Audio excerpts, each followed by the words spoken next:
We often think about mass migration as like a modern thing, But today's deep dive, it takes us way back, back to the late 1800s. Yeah. And it's a story that might feel, well, surprisingly familiar. We're going to look at a wave of Jewish immigration. It was sparked by hardship, sure, but also fueled by this powerful, powerful idea. Yeah. Return. And specifically, return to their ancient homeland, Ottoman Palestine. Yeah, and what's really fascinating here is that this wasn't just about getting away from a bad situation, right? It was more than that. Our guide for this, Liat Portal, she, in her Substack post, it's called We All Came From Somewhere, she connects this big historical event to her own family's story. And it adds this really powerful personal layer to it all, It's a good reminder that history, it's not just dates and names in a book. It's about, the actual lived experience of people, the people who came before us. Okay, so let's unpack this a bit. We're talking 1881, Russia. Imagine like a powder keg of social unrest. Right? Oh, yeah. And we've seen this throughout history when tensions are high, there's almost always, a scapegoat. Right. In this case, it was the Jewish population. Yeah. And they were already living under all these restrictions, confined to the Pale of Settlement. Yeah, the Pale of Settlement. So this was this designated area within Russia where Jews were allowed to live. But even then, even within that area, their freedoms were really limited. And then you have the assassination of Tsar Alexander II. Right, a huge turning point. Yeah, exactly. And here's the thing, even though this was a major event, it didn't just magically erase all the underlying tensions that were already there. Yeah. If anything, it just made them worse, way worse. It's like throwing gasoline on a fire. Exactly. And that's where those May laws come into play, right? I have to admit, I've always been a little fuzzy on the specifics. Sure. So basically, the May laws were a bunch of decrees, right? They were enacted after the assassination, and they specifically targeted the Jewish community. We're talking about restrictions on where they could live, what jobs they could have. They even limited their access to education. Wow. It was this systematic way of taking away their rights.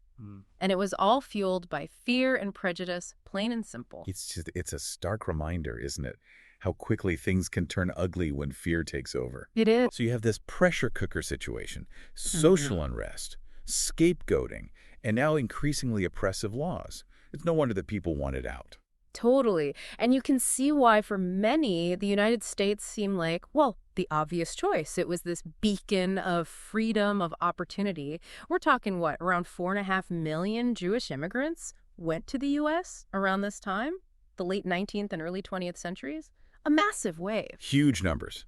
But what always gets me about this story and why I find it so interesting is that not everyone went to America. Right. Liat points out that a smaller group, but still significant, don't get me wrong, set their sights on a very different destination, Ottoman Palestine. And this is where it gets really interesting to me, because Liat, she even describes Palestine at that time as being full of swamps in the north and arid desert in the south. Not exactly the most enticing picture. Yeah. No, not exactly a land of opportunity, at least at first glance, right? It makes you think, right, why choose this place, Palestine, I mean? Under Ottoman rule, it's a world away. Why leave one hard place for another? Yeah, exactly. It's not the obvious choice, is it? Right. And that's where the pull factor comes in. See, for a lot of these immigrants, it wasn't just about escaping. This wasn't just about running from something. This was about something much, much deeper.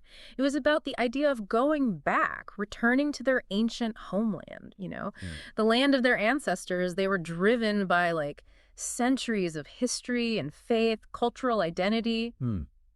It's like they weren't just looking for a new home, right? Yeah. This was about reconnecting with something much bigger than themselves. It adds a whole other layer, wouldn't you say? Definitely. It adds so much. And speaking of layers, Liat, she uses a really specific term when she talks about this migration. She calls it Aliyah. I was kind of hoping you'd bring that up. Because I got to admit, when I first saw that word in Liat's post, I kind of glossed over it. But then I thought, I bet I'm not the only one. Yeah. So for those of us who might not be familiar, could you talk a bit about that word? What's its significance? Oh, absolutely. Aliyah. It's not just a synonym for immigration. It's way more loaded than that. The literal translation is more like coming up or ascending. It gets at this idea of a spiritual return, a physical and spiritual kind of elevation. That's all bound up in this idea of Jews returning to their ancestral land. Wow, that's amazing. Even the language itself has this deeper meaning baked in. Really underscores how profound this whole movement was. It really does. And the thing is, this wasn't just a one-time thing. This wave of immigration to Palestine, it went on for decades. Yeah. Liat, she talks about these distinct waves. The first Aliyah, the second, the third. Each one had its own thing going on, different motivations, different challenges, but they were all united by this powerful, powerful idea of return. It really challenges how we think about history, doesn't it? We tend to think of these mass migrations, these big movements fueled by ideology as modern things. But here we have a case study from over a century ago, and it has all these parallels to what's going on in the world today. Absolutely. It just shows you this human need to belong, to connect to something bigger than yourself, to have a place to call home. And I mean, really call home, you know? It really does. And it makes you wonder about the people who made this journey, What was it like for them, leaving everything they knew, everything familiar, to take this leap into, well, the unknown? It must have been so daunting. Liat touches on her own family's experience with this, right? She does, yeah. She talks about, like, these family stories about arriving in Palestine, and it's not what they expected at all. Yeah, it's easy to, romanticize the past. We imagine these journeys as like these purely idealistic things, right? Right. But Liat does a good job of reminding us that the reality, well, it was often way harsher. These immigrants, they had to deal with so much disease, poverty, cultural clashes. There was even resistance from the people who already lived there. It wasn't easy, that's for sure. It's what makes it such a powerful story, though, isn't it? Yeah. I mean, they were heading into the unknown, driven by this powerful idea, yeah, but also facing some very real, very difficult obstacles. And that description Liat gives of Palestine at the time, it always sticks with me, those swamps and arid desert, she calls it. It really makes you think if a place like that could hold such allure because of what it represented to them. That really says something about the power of belief, of identity. It really does. It makes you stop and think about the choices we make, even when we're up against incredible odds. Like, what drives us? What are those deeper motivations? What are the dreams, the fears, the hopes that are shaping our journeys, our own personal journeys, but also, like, our collective ones, you know? It's like that saying, the apple doesn't fall far from the tree. Yeah. But on this, like, generational scale, even a historical scale, maybe. I don't know. It's just, here we are all these years later, and we're still grappling with so many of the same things. Migration, identity, belonging. It really makes you wonder, how much do we really know about the journeys of those who came before us? And how have their journeys shaped our own? How have they shaped our sense of place in the world? It's a great question, one worth thinking about for sure. And I think that's the thing about history. It's not just in textbooks, you know? It's alive in us. It shapes how we see things, what we value, even if we're not aware of it.